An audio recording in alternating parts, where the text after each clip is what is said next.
layunin po na iyo po siyang pagpalain, spiritual, physical, financial, sa lahat po ng aspeto ng kanyang buhay po, Panginoon.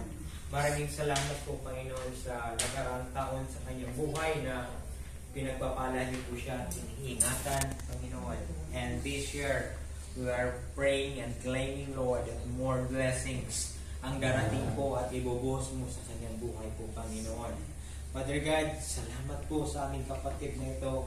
Bigyan niyo po siya ng marami pang happy birthday sa kanyang buhay at ang kanyang pong mga ninanais po na kanyang puso, Panginoon. Kayo po ang magbibigay according to your purposeless and plan.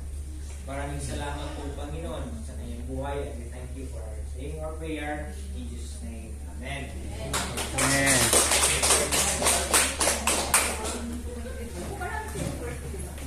Exit ako sa bahay.